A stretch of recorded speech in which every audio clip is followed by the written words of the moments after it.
각이 살아있는 정치평론 시사정각 시작하겠습니다. 오늘은 윤희석 국민의힘 선임 대변인, 김진욱 전 민주당 대변인 나오셨습니다. 어서 오세요. 네, 첫 번째 주제어 보도록 하겠습니다. 보여주시죠.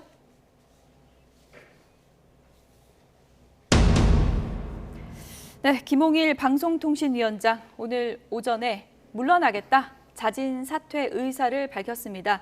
이에 대한 여야 반응도 크게 엇갈렸는데요. 먼저 여야 반응 듣고 오겠습니다. 벌써 이번 정부 들어서 9번째 탄핵 소추를 발의한다고 합니다. 아마 10번째를 넘어서면은 민주당은 위헌 정당이 될 것 같습니다.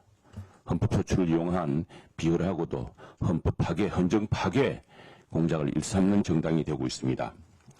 지금 민주당이 지난 금요일 날 정부 청사에 몰려가서 저렇게 난리를 피운 배경도 바로 자신들을 위해서 이재명 더불어민주당, 이재명의 당선을 위해서 자발적 수적으로 나서서 온통 편파방송, 허위 조작 뉴스를 방송했던 방송사의 경영진과 이사진을 보호하기 위한 것입니다. 오늘 국회에서 방통위원장 탄핵소추안을 발의할 것이라고 지금 예고하고 있는데, 이것은 민주당이 공영방송을 장악하려는 그 모습의 가장 극단의 형태를 보여주는 형식이 될 것입니다.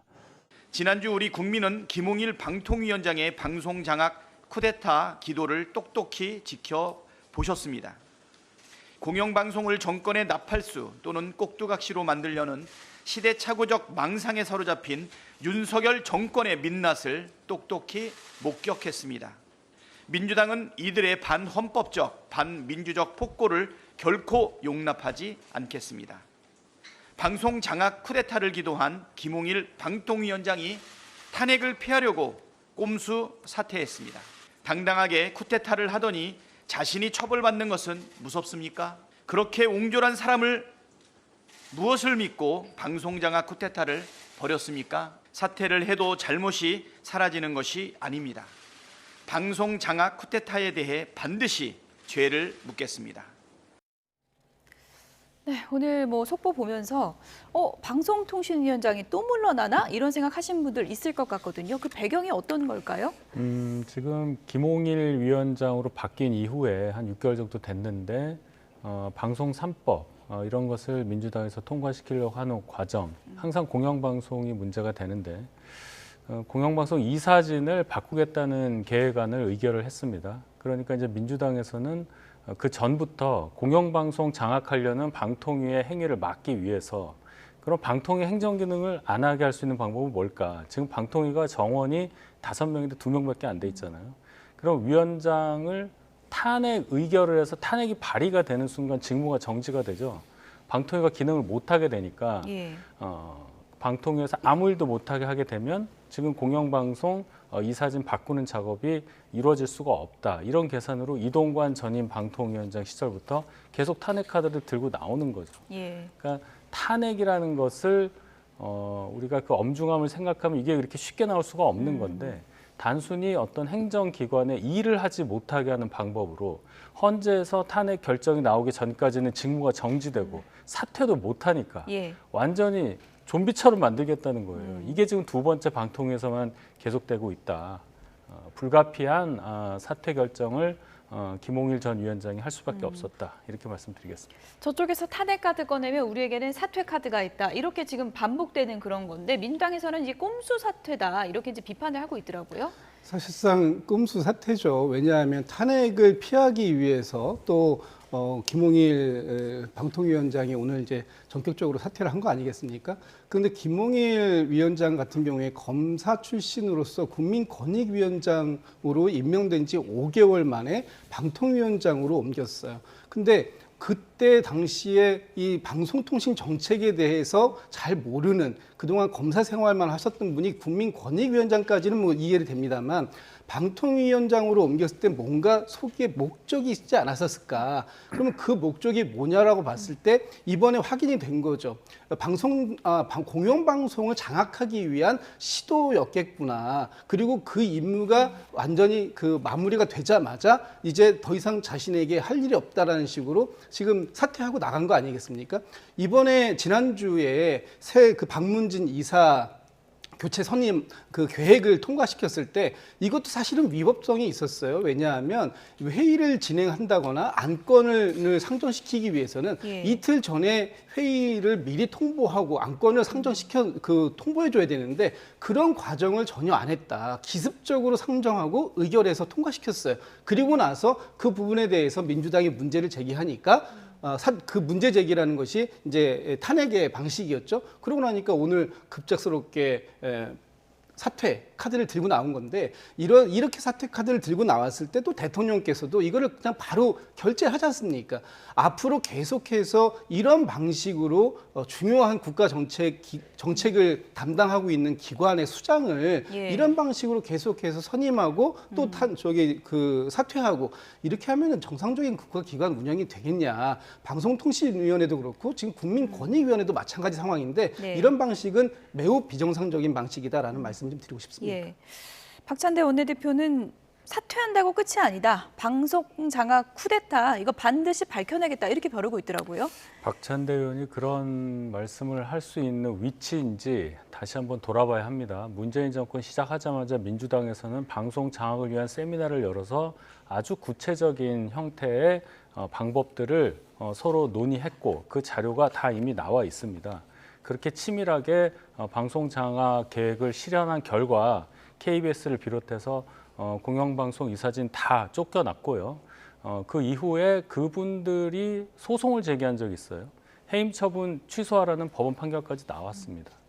지난 정권 때 얘기인데 물론 정권이 바뀌면은 뭐 방송을 조금 더 우호적으로 하기 위해서 뭐 그런 시도가 있었다고 볼 수도 있는 것은 있지만 이거는 어디까지나 정권 교체했다는 행정 행위에 따른 그런 결과라고 봐야 되는 거지 의회의 다수 의석을 갖고 있다는 것만으로 방송 쿠데타라든지 이런 과격한 언어를 쓰면서 탄핵이라는 정말로 가장 끝에 써야 될 방법을 동원해서 본인들의 정치적인 어떤 이익을 도모하기 위한 행동을 한다. 이거 국민들께서 어떻게 받아들일 것이냐. 언어 자체가 너무나 셉니다. 뭐 죄를 물어야 한다 이런 말까지 하는데 국민들께서 다 판단하실 거라고 보고 이런 식의 정치가 171석 갖고 있는 정당의 원내대표가 하실 말씀은 아니라고 봅니다. 예. 차기 그럼 다음 카드는 누구냐 하는데 지금 이진숙 전 대전 MBC 사장이 거론되고 있더라고요. 뭐 이게 현실화될지는 모르겠지만 더 센 카드 아니냐 이런 반응들인 것 같습니다. 저는 그 이진숙 지금도 후보 상태세요. 예. 작년 8월인가요? 네, 작년 8월달에 여당 추천위원으로 지금 방통위원으로 지금 그 추천되어 있지 않습니까? 근데 아직 임명 절차를 저희 야당이 도저히 이분이 과거에 했던 그런 여러 가지 방송 관련된 내용들을 봤을 때 이분을 인준하기는 굉장히 어렵다라고 해서 지금 인준을 안 하고 있는데 오히려 그런 상태에 있는 분을 위원장에 다시 재추천하겠다. 이것은 야당의 의견은 전혀 필요 없다. 이렇게 해서 그냥 지금의 이 상태를 그대로 가져가겠다는 거 아닙니까? 사실 지금의 방통위원장과 위원 1인, 그래서 2인 아닙니까? 이 체제가 굉장히 위법적이다라는 것이 지금 많은 분들의 그 공통된 견해예요. 작년 12월 달에 서울 고법에서 이렇게 나왔습니다. 위원 두 명의 결정은 방통위법이 이루고자 하는 입법 목적을 달성하기 어렵다라는 그런 얘기도 있었는데 또다시 위원장을 그러면 뭐 야당이 반대하더라도 대통령이 임명을 강행하고 그리고 기존에 있는 위원 한 명과 더불어서 2인 체제를 다시 한번 끌고 가겠다라는 것은 실질적으로 이 방통위의 기능을 정부의 입맛에 맞는 기능 외에는 다른 것들은 하지 않겠다라는 것들의 방증 아닌가 이런 차원에서 저희가 받을 수는 없을 것 같고요. 이렇게 해서 만약에 대통령께서 임명을 강행하고 상황을 지속된다면 아마 더 큰 이런 어려움에 봉착되지 않을까라는 우려를 갖고 있습니다. 그러면 어떻게 되는 거예요? 계속 반복되는 겁니까? 임명을 강행하고 탄핵도 발의하고 또 자진 사퇴하고 이게 계속 악순환이지 않습니까? 그러니까 예. 야당에서 왜 이 사안을 가지고 얘기하고 있는지에 대해서 조금 더 귀를 기울여 주실 필요가 있겠다. 지금 대통령께서 정치하는 대통령 말씀하시고 협치하는 대통령을 말씀하시면 기본적으로 야당이 가지고 있는 문제의식, 이 부분에 대해서 들어주시고 그 부분을 어떻게 함께 고민할까를 얘기해야 되는데 당신들이 얘기하는 것보다 우리는 더 센 카드를 준비하고 있어요. 이렇게 얘기한다면 대화를 하지 않겠다라는 것으로 받아들일 수밖에 없지 않을까라는 우려를 하는 거죠. 이진숙 카드 지금 뭐 고려하고 있다면 밀고 나갈 가능성이 있다고 보십니까? 그렇게 봐야 되겠죠. 지금 방통위 2인 체제가 왜 정족수를 못 채우고 계속 유지되고 있냐, 여기서부터 생각해야 될 문제인데요. 일단 2인 체제의 위법성이 있느냐 여부에 대해서는 헌재 결정이 나왔어요.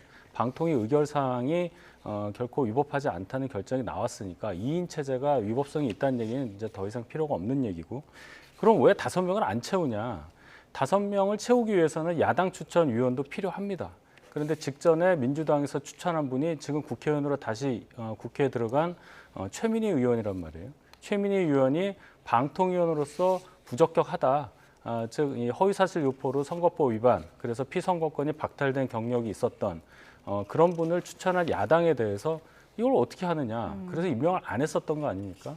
그러니까 다 채울 수가 없는 거예요. 그런 상황이 물론 5명 다 돼서 하면 좋겠지만 다 채울 수 없는 상황이 여야 공히 이유를 갖고 있는 거고, 이 상황에서 2인 체제라도 해서 행정 기능을 유지하기 위해서라면 뭐 이진숙 방통위원 후보가 위원장이 돼서 할 수도 있는 겁니다. 그런데 지금 민주당에서는 본인들의 주장과 어떤 행위에 따른 갈등 양상은 전혀 얘기를 안 하고, 여당, 정부에서 이렇게 하니까 이거는 잘못된 거다, 그 얘기만 하고 있는 거예요. 양쪽 다 이유가 있다. 그렇다면 결국 뭡니까? 국민들의 선택으로 정권을 이어받아서 운영하고 있는 정부 입장에서는 행정기능 유지해야 되는 거예요. 그런 차원의 행정행위라고 보시면 될 것 같습니다. 제가 짧게만 이 부분에 대해서 반론해 사실관계만 주시죠. 반론을 좀 드리면요. 지금 헌재에서 2인 체제에 대한 그 위헌성이 없다라고 말씀을 이제 결정했다라고 말씀 주시는데, 그 약간 좀 사실관계가 달라서 이 부분만 제가 좀 바로잡고자 합니다.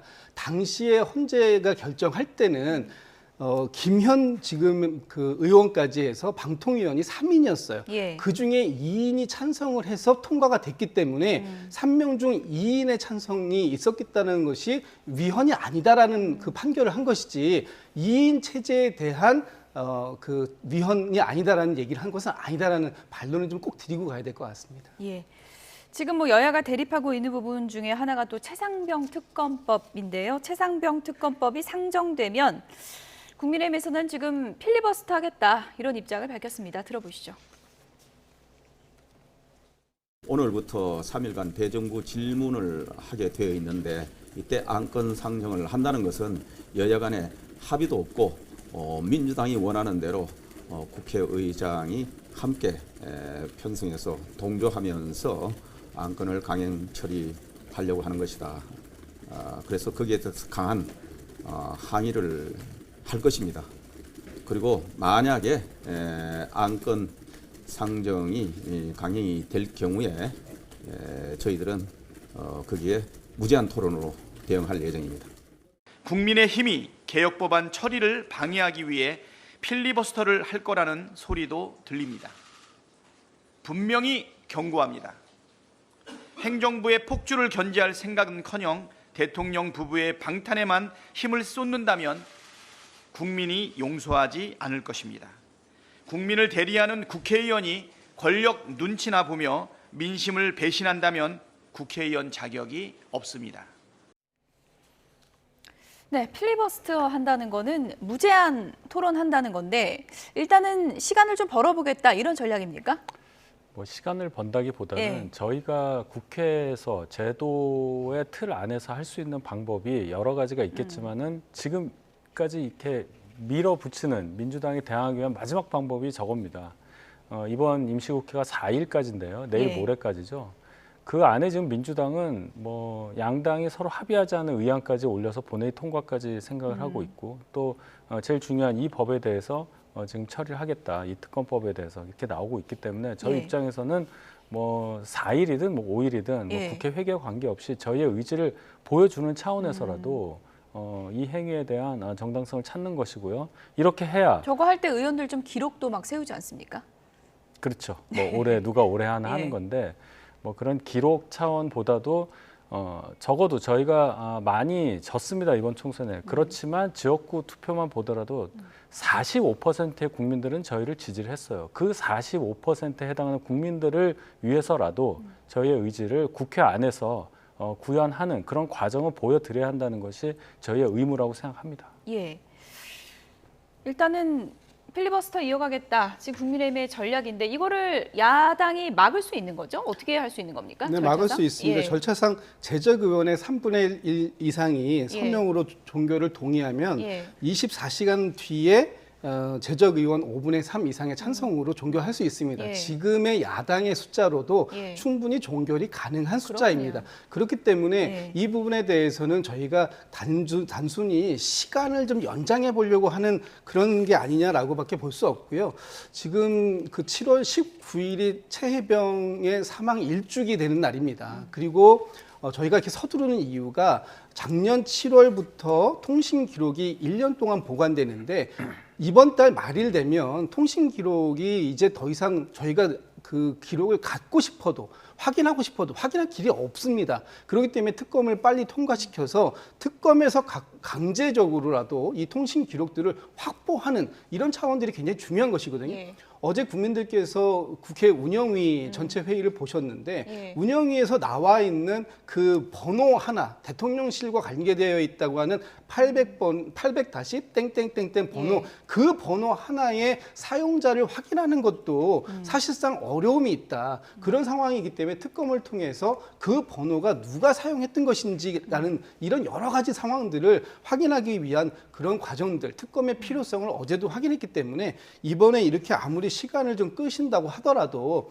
이 해체해병 특검법에 대한 통과, 이것에 대한 국민적 지지 여론들을 감안한다면 이것은 수용하는 것으로 빨리 입장을 좀 바꿔주시길 다시 한번 좀 간곡히 부탁드리고 싶습니다. 운영이 얘기해 주셨는데 이종섭 전 국방부 장관에 걸려온 저 번호요. 7070 이 번호 알려줄 수 없는 이유가 어떤 겁니까? 그거를 알려준 어느 번호라고 말하는 순간 그것은 국가 기밀과 연관된 사항으로 직접적으로 관여가 되는 상황이 발생할 거예요. 그 번호 하나가 뭐가 그렇게 중요하냐, 누구 번호라는 게 국가 안보냐, 이런 식으로 얘기하는 것 자체가 안보의식이 굉장히 떨어지는 지적이다. 국회의원으로서 할 수 있는 얘기냐, 저는 그 문제부터 얘기를 하고 싶은 게, 특정 번호가 저렇게 지금 자막으로 나오는데 물론 뭐 공용 전화긴 합니다. 예. 뭐 그렇게 보여요. 뭐 핸드폰도 아니고요. 그렇지만은 저 번호가 어느 부서의 번호라는 게 알려진 순간 비슷한 번호들도 다 묶일 수가 있는 거고, 그런 거 다 정권 잡아보셨으니까 아실 거예요. 그런데 정치적인 공세라고 해서 저 번호가 누구 번호냐 계속 저렇게 물어본다.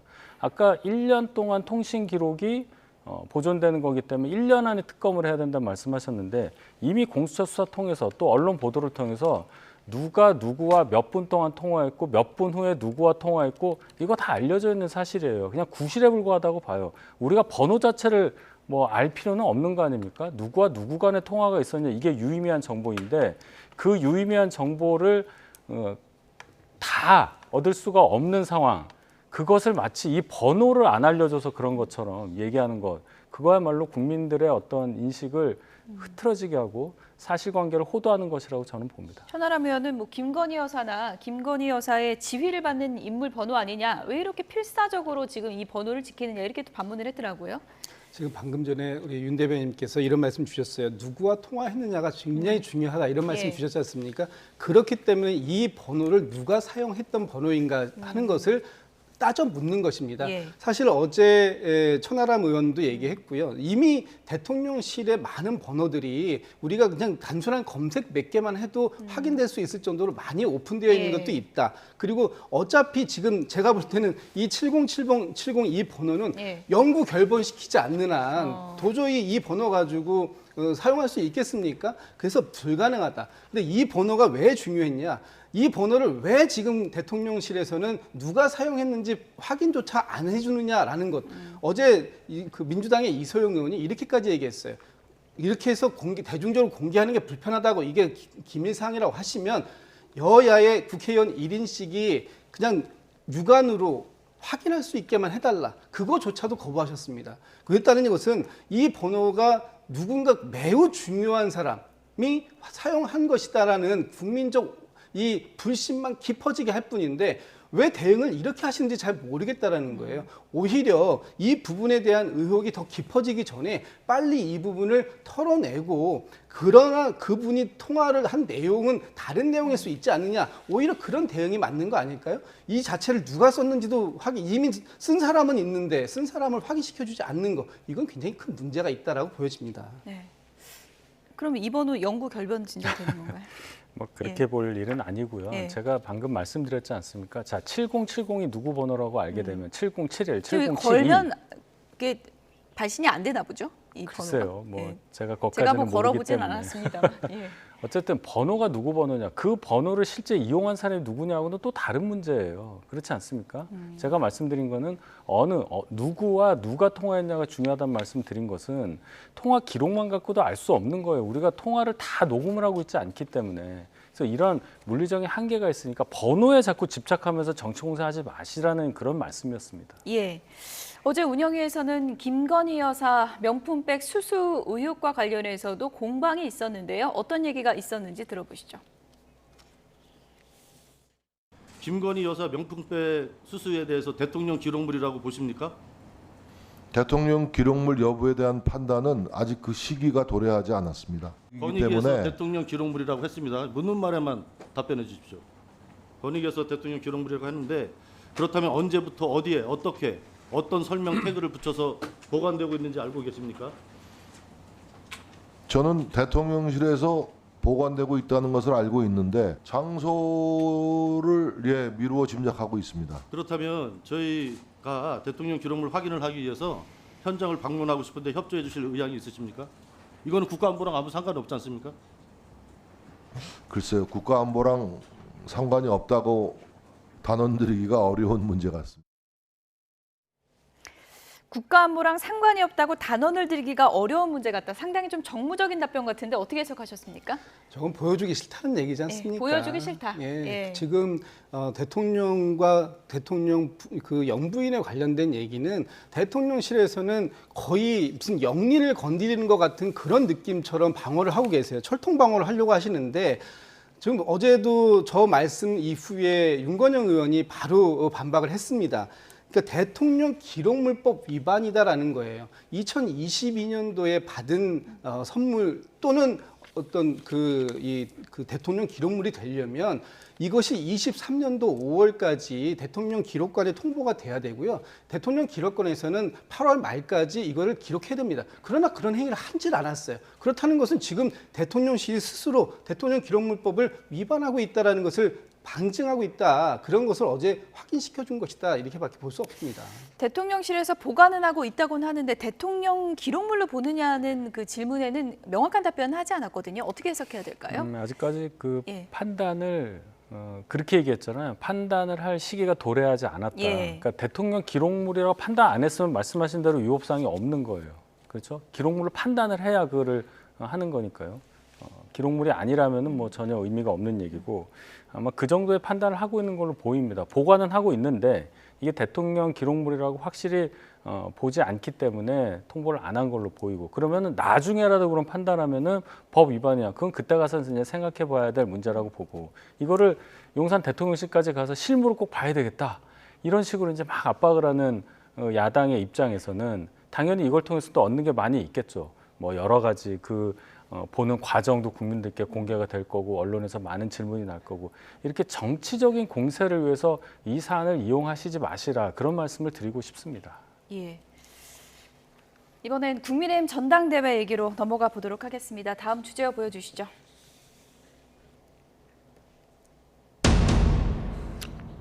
네, 한동훈 거부? 이렇게 키워드를 뽑아봤습니다. 홍준표, 이철우 지사 그리고 김태흠 지사까지 한동훈 후보에 대한 비판을 지금 이어가고 있고요. 조금 전에 한동훈 후보 출연했을 때 그거 물어보니까 뭐 지자체장이 표심 정하는 사람들이냐 이렇게 반문을 하긴 했는데 영향이 좀 없다고 보십니까? 당심에? 당심에 영향이 있느냐 그것은 참 대답하기가 어려운 문제입니다. 저희 당 당원이 그러니까 투표권 있는 당원이 한 80만 정도 되는데 아무래도 지자체장이 특정 후보에 대해서 반대를 한다면은 귀에 솔깃할 거예요. 예. 그쪽에 사시는 분들 입장에서는. 그런데 이걸 한번 봐야 되겠습니다. 과거와 달리 이제는 국민들이 스스로 뉴스를 찾아서 보고 다른 사람의 전언이나 다른 사람의 의견에 따라서 중요한 정치적 결정을 하는 그런 시대는 지났다고 봅니다.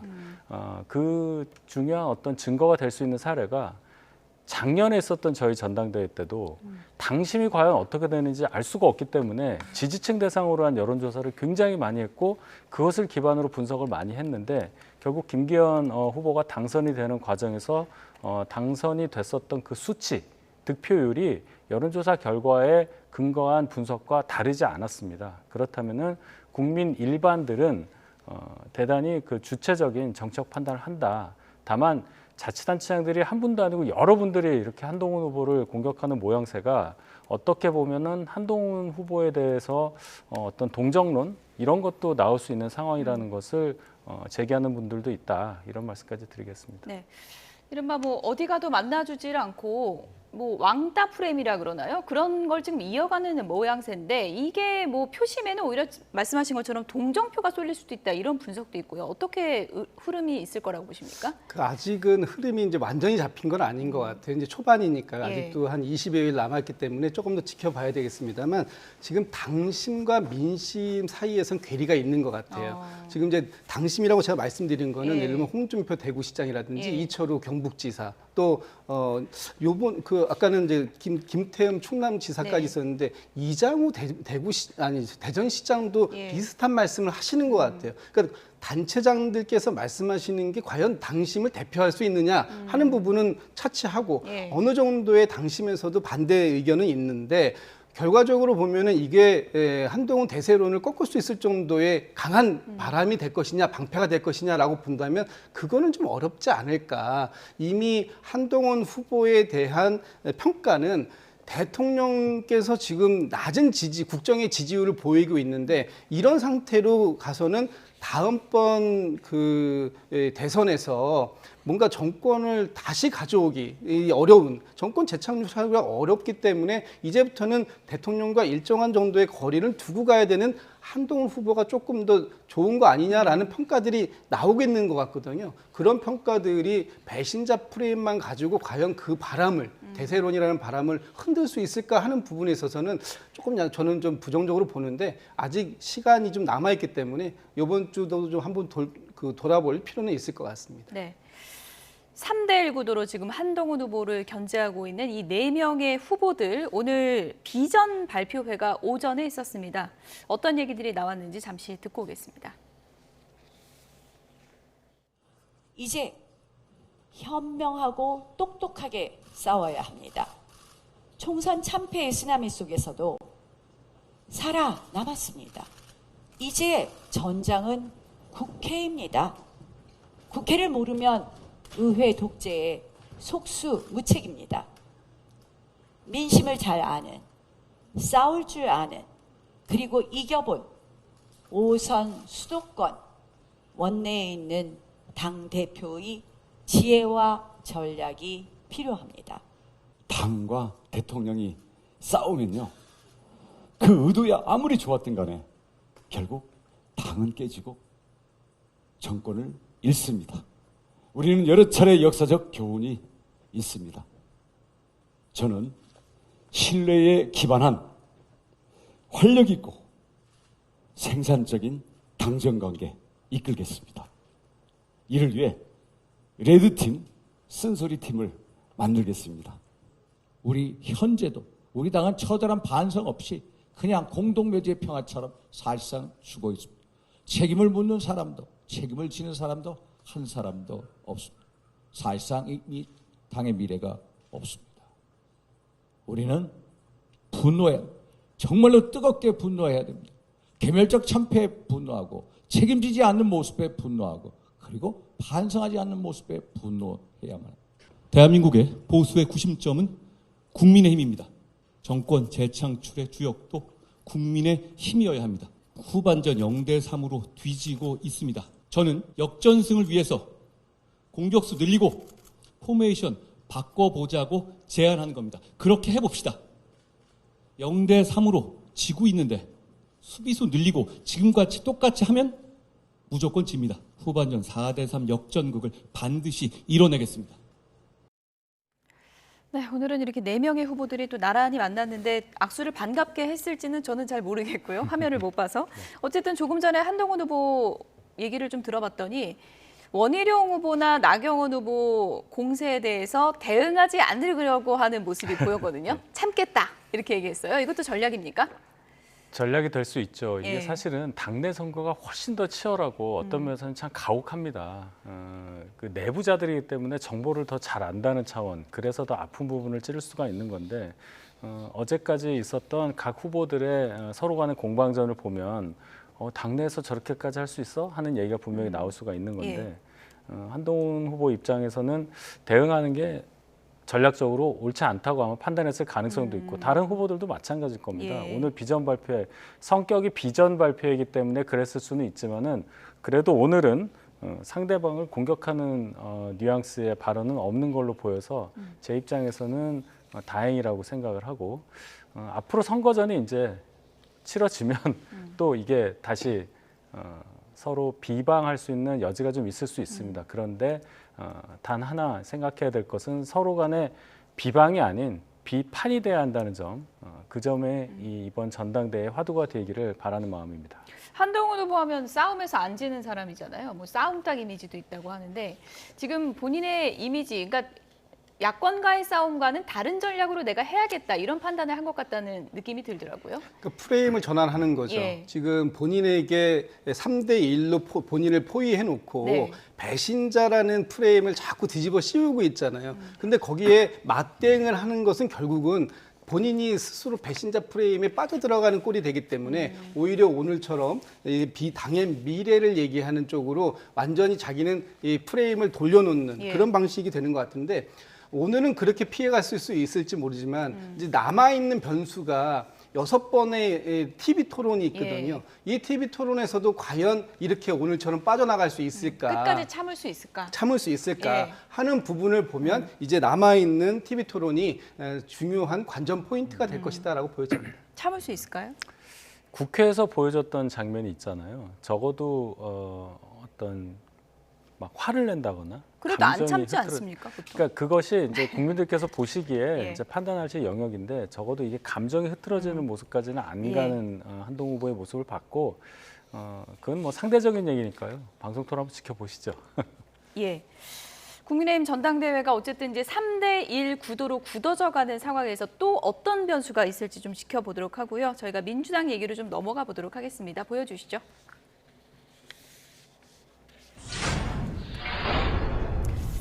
찐명 전당대회다. 지금 뭐 최고위원 나오는 후보들마다 뭐 일각에서는 뭐 찐명 대 짠명, 그러니까 가짜 친명, 뭐 찐명 대 짠명 대결이다 이런 얘기도 나오고 있는데 그만큼 좀 이재명 천하 전당대회다 이런 얘기들이 좀 나오고 있는 것 같습니다.